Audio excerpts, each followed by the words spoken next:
Sur l'axe Est, il faut 2 jours pour atteindre Fada. Par contre, sur l'axe Ouest, il faut 8 jours au minimum pour arriver dans le Tibesti. Le Tibesti, le long renforcer ses bases au nord du Tchad. Libyenne bombarde l'oasis et ses environs. Vous voyez les avions de reconnaissance qui passent. Les bombardiers les suivent. C'est tous les jours? Presque chaque heure, les bombardiers passent. Et partout d'ailleurs. Ils pensent que ça c'est pas nouveau. C'est pas du tout nouveau. Armés de leurs Sam-7 un peu partout, les combattants, comme le lieutenant Idriss, se tiennent prêts à tirer, mais leur armement n'inquiète pas l'avion libyen qui passe, et pour cause. Pour ramener un Libyen trouvé dans les montagnes. Ce matin-là, Mohamed Belkacem, pilote d'un Sukhoi abattu quelques jours plus tôt, transitait par Fada, avant d'aller rejoindre ses compatriotes emprisonnés à Djamena.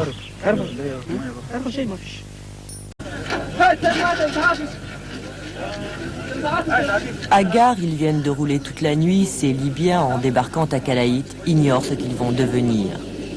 Ils n'ont pourtant pas de crainte à avoir, ils sont trop précieux. Ne symbolisent-ils pas tous les revers subis par Tripoli au Tchad depuis décembre? Ne sont-ils pas la preuve vivante de la débâcle qui a lieu ici même, à Fada?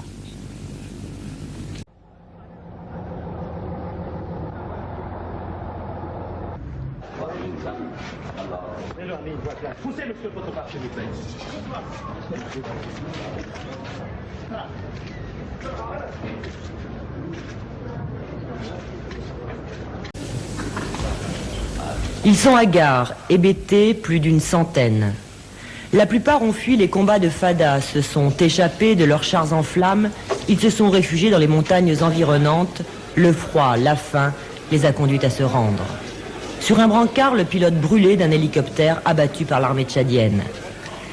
Il est 10 h du matin dans la salle de conférence du ministère des Affaires étrangères, devant les diplomates en poste à Djamena, des membres du gouvernement, le chef d'état-major des hommes de Goukouni-Wedei, la presse internationale, le secrétaire d'État à la présidence chargé de l'information en appelle à la communauté internationale. Nous n'avons rien contre ces hommes, ce sont des frères, c'est Kadhafi qui les monte contre nous.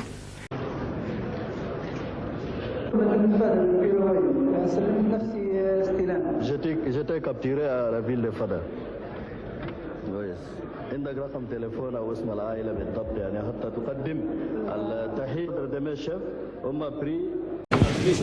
Ces prisonniers donnent au Tchad une arme contre Kadhafi bien supérieure aux bombardements américains sur Tripoli, une arme psychologique. En montrant qu'ils ne sont pas maltraités, que tout se passe dans la bonne humeur, on fume même des cigarettes, en faisant venir les prisonniers libyens de 83 et de 86 en blanc, nous les avons reconnus, les autorités veulent démontrer à la population libyenne que les Tchadiens ne sont pas les coupeurs de tête, les sauvages dont parle Kadhafi.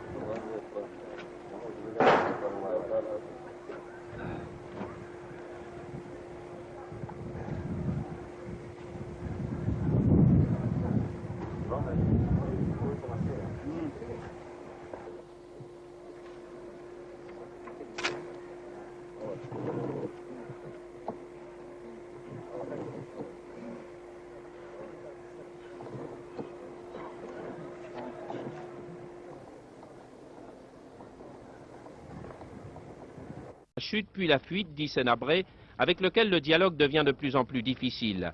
Un président déchu qui n'a jamais réussi à faire oublier dans certains milieux en France le rapt de Françoise Claustre et l'exécution du commandant Galopin, dépêché par le gouvernement français comme négociateur. Le tombeur d'Hissène arrive en triomphateur ce 1er décembre 90 à N'Djamena. Ce colonel de l'armée nationale tchadienne bénéficie de solides amitiés en France, notamment chez les militaires. Dès la prise du pouvoir d'Idriss Déby, la France va contribuer financièrement à la remise en route de l'administration tchadienne et à la reconstitution de la nouvelle armée nationale. Idriss Déby a un langage nouveau. Il veut faire taire les armes et enclencher le processus démocratique au Tchad. Notre souhait est que soit banni le langage des armes pour laisser place à une société de liberté, pour une société de démocratie. Comme en décembre 90, ces combats au Tchad sont à nouveau très meurtriers. Ils n'ont pas cette fois pour origine un soulèvement populaire, mais sont le fait, selon toute vraisemblance, de partisans de l'ancien chef d'État chargés d'ouvrir à nouveau les portes d'Njamena à Hissène-Habré. La DDS, plus connue sous le nom de la piscine, est une vieille bâtisse coloniale transformée en prison, la prison de N'Djamena. Entre 86 et 88, environ 2600 prisonniers libyens ont été enfermés là. Des soldats capturés sur le champ de bataille après les affrontements avec les troupes de Kadhafi. Des cellules exiguës et sans lumière, rien à manger, rien à boire, et souvent les tortures les plus raffinées, notamment l'électricité. 700 prisonniers libyens sont aujourd'hui portés disparus. Les opposants au régime d'Hissène-Habré les ont vite rejoints.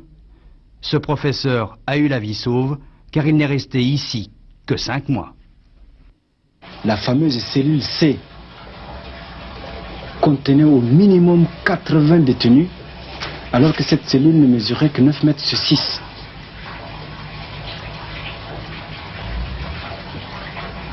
Jamais il n'y a eu des gens qui ont été transférés de cette cellule et soignés parce qu'ils étaient malades. Au bout de 2 ans, toujours fermée cette cellule, il n'y a eu qu'un seul survivant. Dès le départ d'Hissène-Habré, vendredi dernier, les prisonniers politiques ont été relâchés.